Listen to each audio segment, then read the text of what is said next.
Bom, vamos dar início à aula do sistema de ar-condicionado, ciclo a vapor. As aeronaves possuem dois sistemas de ar-condicionado e dois princípios físicos. Um sistema é chamado ciclo a ar, que usa nas grandes aeronaves, como os Boeing e os Airbus, que usa a Air Cycle Machine. Então esse sistema chama sistema de ciclo a ar. E o outro sistema chama sistema de ar-condicionado ciclo a vapor, que são usados nos helicópteros de pequeno porte. O único helicóptero que eu conheço que tem um sistema de ar-condicionado ciclo a ar é os Agusta, né? Eles possuem a Air Cycle Machine. Bom, pessoal, isso vai ser uma canja para um curso que eu estou montando aí para o pessoal da manutenção do Brasil inteiro, né? Vamos ver aí como é que vou colocar esse curso à disposição aí, né? Para quem está interessado, né? Bom, conceitos básicos. Começaremos lá com os conceitos básicos do sistema de ar-condicionado ciclo a vapor. E a primeira coisa que a gente tem que falar, pessoal, é termodinâmica, né? E o que é termodinâmica? A termodinâmica é uma parte da física que estuda a transferência de energia. O ar-condicionado está diretamente atrelado à transferência de energia. Por quê? Porque eu tenho um ambiente, por exemplo, dentro de uma casa, e eu tenho um ambiente do lado de fora. Eu preciso tirar calor de dentro dessa casa e levar para fora. Ou seja, eu tenho que tornar frio um ambiente que está frio e tornar quente um ambiente que está muito quente. E aí, para a gente entender como isso tudo funciona, isso foi baseado dentro da ciência de termodinâmica. Então a termodinâmica ela busca entender calor, que a gente vai falar muito aqui, energia e trabalho. Esses três elementos são fundamentais para você entender o funcionamento de um ar-condicionado. A quantidade de calor trocada e os trabalhos realizados em um processo físico, né? Aqui a gente tem as grandezas, que a gente vai falar bastante. Uma é calor, em física é representado pela letra Q, que é a energia em trânsito devido à diferença de temperatura. A gente vai ver que há maneiras de transferir energia e uma delas é pelo calor. A gente vai falar de trabalho, que é energia transferida por força aplicada. Então, quando eu empurro algo, eu estou executando um trabalho, isso também pode ser usado para transferência de energia. E a energia interna do sistema. Então, o calor ele pode ser transformado em trabalho, né? A entrada e saída da energia devido à diferença de temperatura, e isso pode gerar um trabalho. Em resumo, a termodinâmica explica como o calor vira trabalho e o trabalho vira calor, e um exemplo mais normal no nosso cotidiano é o funcionamento do ar-condicionado, que é o intuito desse curso. A termodinâmica, como é que ela começou? A termodinâmica é uma ciência que foi inicialmente desenvolvida por pesquisadores que buscavam aprimorar na Revolução Industrial, né, as máquinas naquele período, né? Então o estudo foi muito forte, porque na realidade essas máquinas eram máquinas que vapor produzia trabalho mecânico, e o objetivo na época era entender como o calor se transforma em trabalho, em movimento, aprimorar as máquinas e aumentar a eficiência, economizar combustível e tornar o processo mais produtivo. A revolução industrial, a necessidade das máquinas mais potentes e eficientes. E aí foi que surgiu a ciência chamada termodinâmica. A termodinâmica, esses conhecimentos se aplicam em várias situações do nosso cotidiano. Por exemplo, máquinas térmicas, né, o caso de uma locomotiva, do motor de uma locomotiva de um trem, em refrigeradores, né, em motores de carro, tudo envolve termodinâmica e a transformação de minérios e petróleo. Em resumo, a termodinâmica está presente nas tecnologias, processos que melhoram a qualidade da vida, tomando a eficiência e a produção. Bom, como a física e a termodinâmica estão transformadas no mundo moderno? Então vamos começar quebrar alguns paradigmas para a gente conseguir entender ar-condicionado, né? O primeiro paradigma vai ser o quê? O frio não existe, e sim a ausência de calor. Na verdade, quando a gente diz eu estou com frio, na verdade o correto em termos de física era para a gente falar eu estou com ausência de calor. Não, o frio que a gente chama de frio para termos físicos é ausência de calor. Então, por exemplo, a gente tem uma casa que não tem sistema de ar-condicionado.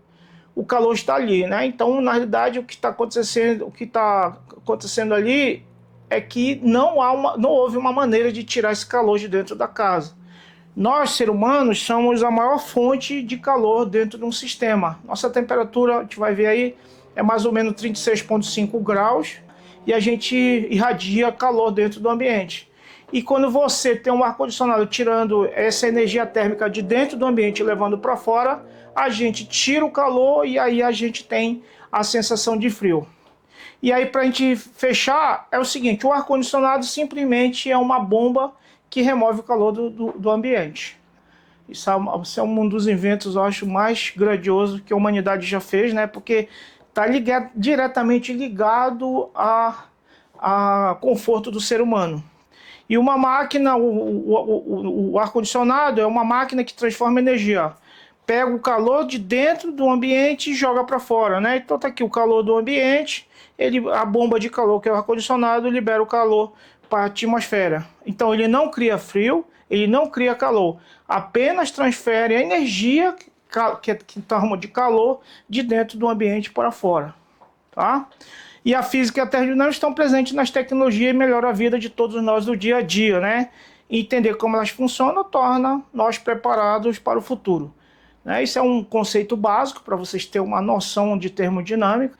Muito importante é que o frio não existe sem ausência de calor e que o ar-condicionado é uma máquina que tira calor de dentro do ambiente para fora, seja um helicóptero, seja um avião, seja uma casa, um prédio, um cinema, o que quer que seja. E aí, para a gente entender outro conceito, é entender o conceito de temperatura. E o que é temperatura?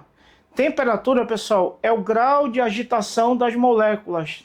Na realidade, as moléculas, todos os corpos são formados de átomos. Esses átomos, quando se unem através das ligações químicas, eles se tornam moléculas. Essas moléculas se tornam substâncias. Essa substância forma todo tipo de matéria que a gente tem ao redor.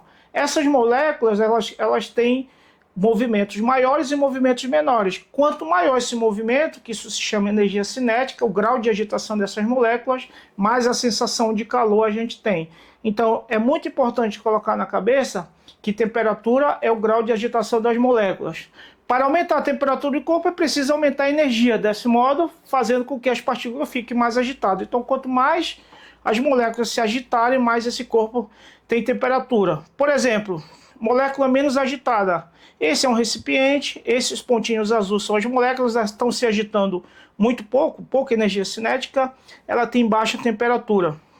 E a relação fundamental, temperatura e energia cinética média das moléculas, ou seja, quando a energia cinética média das moléculas subir ou descer, a gente, em termos físicos, a gente diz que aumentou e baixou a temperatura. Quanto maior a energia cinética média das moléculas, maior a temperatura do corpo. E quando eu tenho as moléculas se agitando mais por alguma ação externa, né, você tem a alta temperatura. Né? Então não podemos esquecer que temperatura é o grau de agitação das moléculas das substâncias. E aí a gente tem 3 exemplos aqui embaixo. O gelo, as moléculas dele não têm energia cinética, elas estão se movendo muito devagar, então ele está com baixa temperatura. Água, a temperatura ambiente, as moléculas não estão nem com baixo movimento, nem com alto movimento, significa dizer que elas estão com uma energia cinética moderada, elas estão com a temperatura ambiente. E uma chaleira com água fervendo, sim, as moléculas estão se movimentando mais rápido, e aí a gente tem uma alta temperatura. E aí, resumindo, que temperatura é a medida da agitação das moléculas. Mais energia imprimida no corpo, mais agitação, maior é a temperatura. Bom, a gente falou de temperatura, a gente já falou de energia. E como é que eu transfiro energia? Lembra-se que quando a gente tira calor de dentro de um ambiente para outro, seja uma aeronave ou uma casa, ou o que é que seja, a gente está fazendo transferência de energia. E essa energia ela pode ser transferida de 2 formas em termos físicos. A primeira forma, como é que é? Transferência por calor. E a segunda forma é transferência por trabalho. Como é que é a transferência por calor, Aloysio? A energia é transferida devido à diferença de temperatura. Eu tenho um corpo quente próximo ao corpo frio. O corpo quente tende a passar energia para o corpo frio até os dois se equilibrarem. Esse as moléculas estão agitando, muito agitadas, as moléculas estão com uma agitação menor. Então, esse tem a tendência. Isso, inclusive, é uma das leis da termodinâmica. Sempre o corpo quente vai transferir energia para o corpo frio. Isso é o primeiro método de transferência de energia, transferência por calor. E o segundo método é transferência por trabalho. Trabalho é movimento. Então eu tenho um pistão com uma certa quantidade de um fluido. Sem estar pressionado, as moléculas estão num grau de agitação pequeno. No momento que eu comprimo esse gás, eu imprimo um trabalho, que é uma força vezes um deslocamento, essas moléculas se agitam e a energia aumenta interna do gás e, consequentemente, a sua temperatura. Então, significa dizer, toda vez que eu comprimo um gás, ele aumenta a sua temperatura. Isso a gente estuda em física nas leis dos gases, né? Exemplos típicos, uma bomba de bicicleta, quando a gente está enchendo, né, o pneu, que a gente comprime a massa de ar, se você pegar nessa parte da bomba, ela está bastante quente, porque na compressão de ar, você quando empurra, você imprime o trabalho, as moléculas se comprimem e aumenta a temperatura, quando você passa uma mão na outra, né, no frio sempre te passa uma mão na outra. Esse atrito você está imprimindo um trabalho que vai gerar calor e um funcionamento interno de um motor a combustão, né? O trabalho realizado sobre o corpo se transforma em energia interna, aumentando a temperatura, né? Luiz, quando a gente esfrega a mão, eu estou gastando energia, e a energia que vem para a gente para ser transformada em calor quando a gente passa uma mão na outra, a energia vem dos alimentos, né? E aí quando a gente come muito e não gasta energia, toda essa energia acumula no organismo da gente em forma de gordura. Tá? Transferência de calor ocorre com a diferença de temperatura. Então aprendemos agora, ó.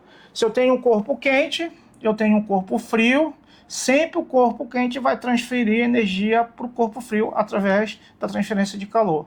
Temperatura maior, moléculas mais rápidas e mais energia. Temperatura menor, as moléculas mais lentas e menos energia. Então isso aqui, essa energia tenta se equalizar. E aí quando o gás entra em contato com algo mais frio, ele perde energia. E assim as moléculas se movem devagar e a temperatura também diminui. Em resumo, se eu tenho um corpo mais quente, próximo a um corpo com a temperatura menor, o gás perde energia e esfria. Ou seja, quem está quente vai perder energia para quem está mais frio. Isso aí é uma das maneiras de transferência de energia, através da transferência por calor. E a segunda maneira, a transferência por calor pelo trabalho. Lembra lá que eu falei? O pistão, né? No momento que eu comprimo esse pistão, as moléculas se aproximam, se agitam e produz trabalho. O gás, quando é comprimido, o gás ganha energia, ganha calor. E ao ser comprimido, o volume diminui. Quando o volume diminui, a pressão aumenta, a temperatura aumenta. Lei dos gases. As moléculas ficam mais próximas e se movem mais rápido. Ou seja, o grau de agitação das moléculas aumenta. E com isso aumenta a energia, ele aumenta a sua temperatura. Então isso é uma forma de transferência de energia através da transferência de calor por trabalho. E o ar-condicionado teórico. Então a gente já aprendeu as transferências de energia, a gente aprendeu o que é pelo calor ou pelo trabalho, e aí a gente agora tem que falar de um ar-condicionado teórico. Em termos físicos, podemos ter, pessoal, dois tipos de ar-condicionado. O ar-condicionado com gás ideal, eu não vou explicar o que é um gás ideal, procure na internet. É o gás que seria o gás perfeito, tem que ter certas propriedades, senão a história aqui vai ficar muito grande, mas para a gente entender ar-condicionado, vamos começar com ele. Um ar-condicionado que seria, entre aspas, esse gás ideal. E o ar-condicionado com fluido que muda de fase, ou seja, ele vai se tornar líquido, vai se tornar gasoso e assim por diante. Quando você entender um, o outro é só entender a mudança de fase. O ar-condicionado um ar-condicionado a gás ideal, né? E aqui tem um sistema de ar-condicionado com fluido que muda de fase. Se você olhar os dois sistemas, eles são muito parecidos. Então daqui para frente eu vou explicar esse sistema e a gente vai ver que ele é semelhante a esse sistema. A diferença é que aqui é o gás hipoteticamente perfeito e aqui o fluido que o gás, né, o líquido refrigerante. A gente fala de gás, mas o correto é chamar líquido refrigerante. Vamos para o gás ideal. O primeiro caso aqui, o gás ideal, depois a gente vai para o fluido de mudança de fase. O que a gente tem no gás ideal? Dentro do sistema fechado, terá sempre a responsabilidade de tirar calor de um ambiente para o outro. Então aqui, pessoal, eu fiz esse desenho. Ó. Aqui seria uma parede de uma casa. Essa parte azul do ar-condicionado fica dentro da casa. E essa outra parte vermelha, que está tudo em vermelho, fica fora da casa. Pessoal, qual é os componentes mais importantes do sistema de ar-condicionado? Os componentes mais importantes do sistema de ar-condicionado é o compressor. O compressor é considerado o coração do sistema de ar-condicionado. Vamos fazer uma pequena simulação para entender. Eu tenho um ambiente quente fora da casa, aqui é um ambiente externo, o quintal da casa, o que é que seja. Digamos que ele está a 40 graus e dentro da casa eu estou com 20 graus. Né? Estou com um ambiente confortável. Se não tiver ninguém nesse ambiente, esses 20 graus vai se manter, não teremos problema. Porém, nós somos uma fonte de calor. Nós irradiamos calor. A temperatura do corpo humano é em torno de 36,5 graus, então irradiamos calor, né? E o nosso corpo transforma a energia química dos alimentos que a gente come em energia térmica. Quando irradiamos calor, a gente aquecemos o ambiente. E para isso, quando aquecemos, a gente precisa ter o ar-condicionado, porque cada vez esse ambiente vai se tornar mais quente. E o ar-condicionado entra nessa história para o quê? Para remover essa energia térmica de dentro do ambiente e jogar para fora. Tá? Para manter o corpo, o conforto térmico, é necessário remover o calor do ambiente. É exatamente isso que o ar-condicionado faz. Ele remove o calor de dentro do ambiente e transfere para o lado de fora. Vamos voltar. Então, a gente tem um ambiente quente, que é do lado de fora. Digamos, a temperatura externa está 40 graus. A fonte fria, que é a parte interna da casa. Então, eu preciso ter uma fonte fria e uma fonte quente. E esse ar-condicionado, ele faz uma mágica, o quê? Ele torna sempre frio onde está frio e torna sempre quente onde está quente. Quem que interfere para essa temperatura subir no ambiente? O corpo humano, 36,5 graus. E aí o que acontece? Quais são os dois componentes importantes do sistema de ar-condicionado? O compressor, que é o coração do sistema, e a válvula de expansão. Um comprime o gás e o outro vai expandir o gás. A gente tem um trocador de calor dentro da casa, um radiador, como um radiador normal. Esse cara aqui é chamado de evaporador. E o que fica do lado quente, né? O lado quente e o lado frio é chamado de condensador. Ambos têm um ventilador que é para fazer a passagem do ar, passar por ele para retirar a energia térmica tanto para o calor como para o frio. O gás fica circulando nesse sistema, né? E agora que a gente vai entender o que é que ele faz. Vamos lá.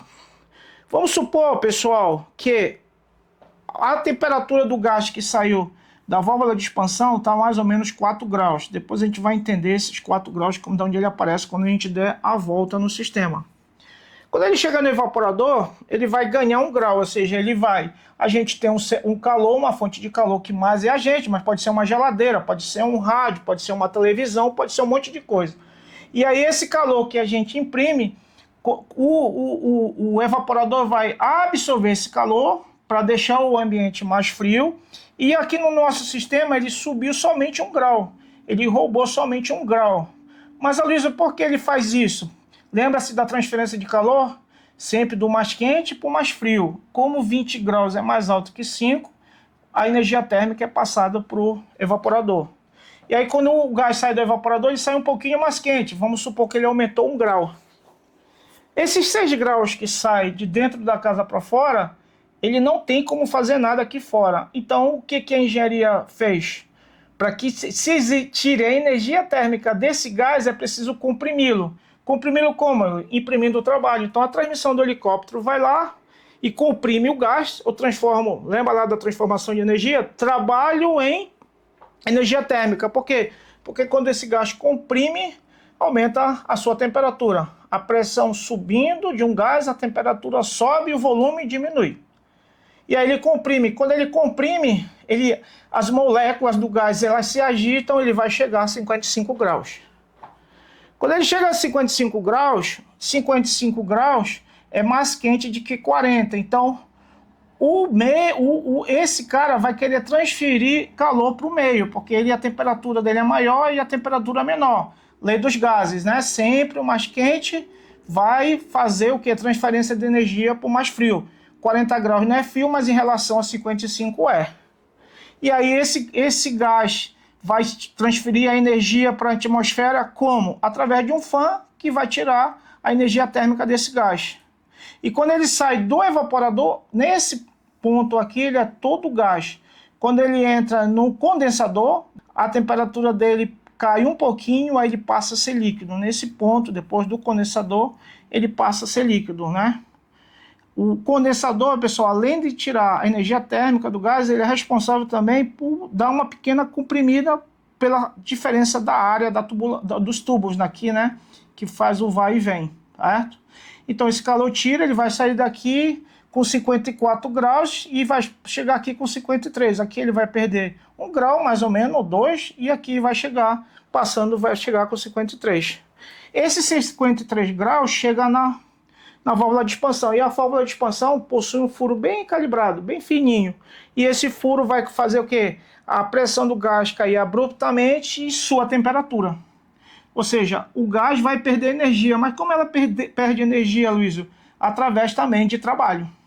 Através de trabalho, porque quando ele expande aqui, ele tem que empurrar a massa que está aqui dentro, isso também é trabalho. Quando ele cai a 4 graus, ele vai para o evaporador e começa o ciclo completo novamente. Vamos aprender alguma coisa. O gás, quando sai do compressor, ele é um vapor quente. Quando ele entra no condensador, ele deixa de ser vapor quente, passa a ser um líquido quente. Quando ele chega na válvula de expansão, ele deixa de ser um líquido quente, passa a ser um vapor frio. E quando ele passa no evaporador, ele continua sendo um vapor frio, porém um pouco quente, até ser comprimido novamente e se tornar um vapor quente. Esse aí é o ciclo completo de refrigeração. Tudo que eu estou explicando para vocês está escrito aqui do lado. E a transformação do sistema sempre é cíclica, né? O gás fica sempre circulando. Ar-condicionado com fluido por fase é o que eu expliquei, né? No gás desse sistema aqui, o gás não teria essa modificação de estado líquido para gasoso. E agora, com a mudança de fase, vai existir, o sistema funciona exatamente igual, mas vai existir a mudança de fase, como eu expliquei anteriormente, né? Esse aqui será um gás quente, e aí ele vai baixar a temperatura no condensador, vai sair um líquido quente. Quando chegar na válvula de expansão, ele vai passar por um vapor frio, que vai passar no evaporador, e o evaporador vai subir um pouco a temperatura, vai devolver vapor frio ao compressor, e o compressor comprime. A diferença desse sistema para esse é que esse aqui estaria com um gás ideal, que na vida real não existe, e aqui teria o gás que a gente usa comumente na aeronave. Você pode ver que sempre há separação do ambiente. No nosso caso lá na aeronave, isso aqui seria o meio ambiente, esse condensador lá na cauda da aeronave, e esse evaporador normalmente fica um ali na frente perto do piloto e um lá para os passageiros. E aí como é que esse ciclo faz? O vapor quente libera calor, vira líquido, depois o líquido quente segue para a válvula de expansão, o líquido frio, aqui que sai da válvula de expansão com baixa pressão, é absorvido tudo aqui pelo evaporador e novamente ele volta a comprimir e ganhar pressão novamente.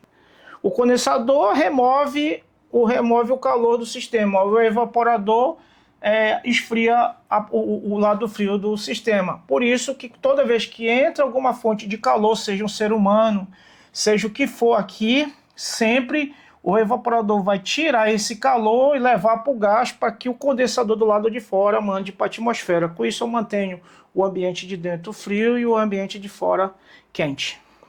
O sistema de ar-condicionado mais simples que existe é um aerosol desse, né? Então quando vocês pressionam o aerosol, aqui está uma grande pressão aqui dentro, aí sai um furo calibrado, como está aqui, né? Como está aqui a válvula de expansão, e quando ele perde pressão, esse fluido aqui cai a temperatura. Se você pegar o aerosol, aplicar numa parede e medir a temperatura, com esses termômetros modernos aí, você vai ver que a temperatura pode chegar até 4 graus. Entendeu? Então esse jato líquido sai e faz o papel da válvula de expansão do ar-condicionado. Eu fiz até uma analogia aqui no desodorante. A lata sob pressão é o ar quente do condensador, o bico de spray é a válvula de expansão e o jato frio que você sente faz o papel do evaporador. Aí está o ciclo completo de refrigeração que a gente estudou, né? Então, o que compõe o ciclo do compressor? O compressor suga o gás, refrigerante frio, baixa pressão, comprime e manda para o condensador. Isso aumenta a pressão e temperatura. O gás sai quente e pressurizado do compressor.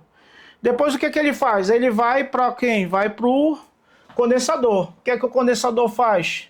Pega esse ar comprimido, que o compressor comprimiu, tira o calor e aí daqui, quando ele sai para a parte de fora, ele já se torna líquido. Então o gás quente libera calor para o meio ambiente, geralmente para o lado de fora. Ele esfria e se transforma num líquido de alta pressão. O líquido de alta pressão vai para o estágio 3 do ciclo de refrigeração, que é o dispositivo de expansão. O líquido refrigerante passa pelo dispositivo de expansão, a válvula. Sua pressão cai bruscamente e com isso que ele fique mais frio.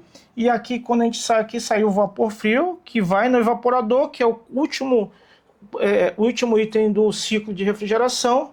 Ele ferve, se transforma em gás frio e de baixa pressão e esfria o ambiente. Quando a gente diz esfria o ambiente, ele remove o calor.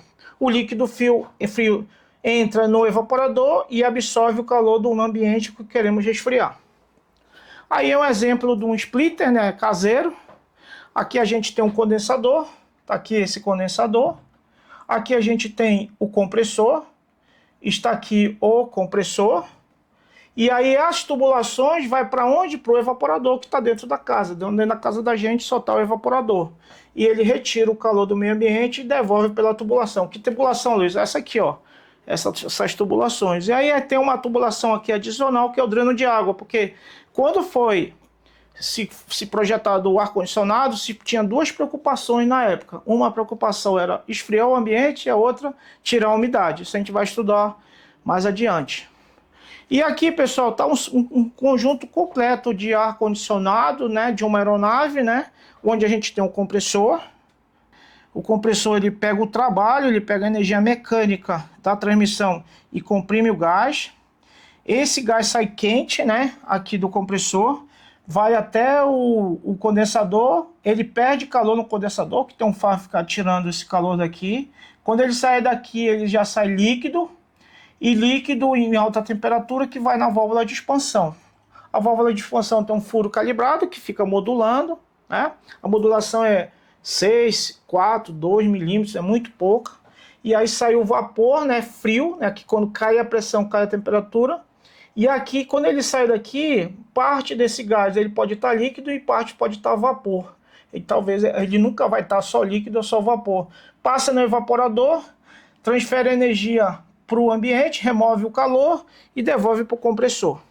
Então, toda a linha que fica entre o compressor passando pelo condensador até a entrada da válvula de expansão, a gente chama de linha de alta pressão. A pressão aí é altíssima, pode chegar aí na faixa de 200, 250 PSI, vai depender muito da temperatura externa.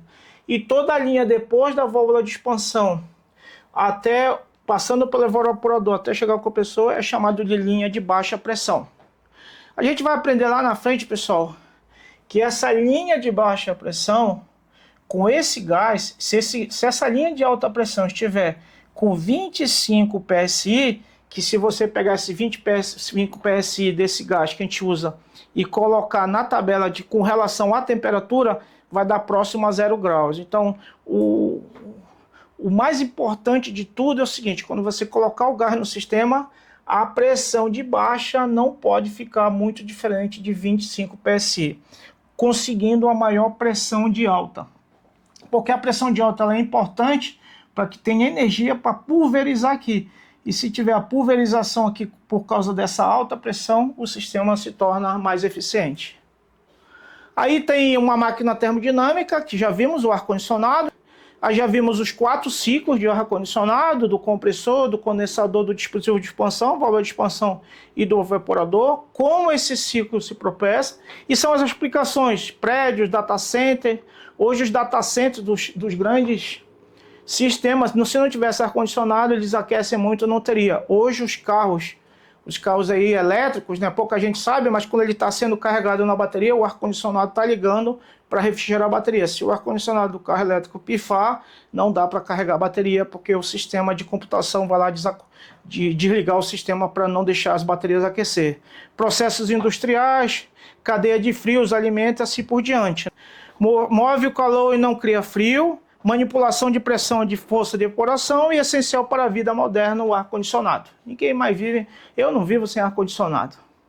E por fim, pessoal, acabamos com a primeira aula. Essa aula aqui vai ter várias, mas não sei quando eu vou fazer, eu só estou fazendo aqui uma canja aqui para ter uma ideia de como vai ficar. E obrigado aí pela atenção.